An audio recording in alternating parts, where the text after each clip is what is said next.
కదా, చిన్నప్పుడు మనకు 90s వెళ్ళి 20s కిడ్స్కి అయితే గేమ్స్ బాగా తెలుస్తాయి. వేసేసిలో వచ్చాయండి చాలు, ఇలా మట్టిలో కూర్చొని ఎన్నో గేమ్స్ ఆడుకునేటోళ్ళం కదా. ఇప్పుడు మా మమ్మీ మా శ్రావణికి నేర్పుతుంది. మా శ్రావణి కూడా అంతే 2011లో పుట్టింది. తనకి కూడా ఇలాంటి గేమ్స్ అస్సలు తెలియవు. నా చిన్నప్పుడు అయితే చాలా గేమ్స్ ఆడుకునేదాన్ని.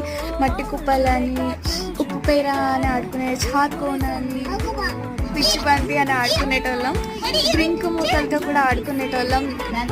చెగలక అని డ్రింక్ మూతల మీద మైనం వేసి మంట వచ్చేది. ఇలా సంథింగ్ చాలా గేమ్స్ ఉండేవి. ఇప్పుడున్న వాళ్ళకైతే అంతా ఫోన్స్, సెల్ ఫోన్స్, ఎప్పుడు చూడ సెల్ ఫోన్ గేమ్స్ ఆడుకోవడం.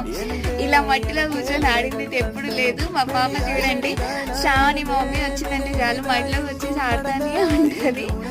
సో ఇది ఒక టైప్ ఆఫ్ ఎక్సర్సైజ్. మనం పొద్దుగల వేసి ఎప్పుడు మట్టిలో తిరిగేది మనమే బాగా ఆడుకునేటోళ్ళం చిన్నప్పుడు. 90s కిడ్స్కి వెళ్ళి 20 కిడ్స్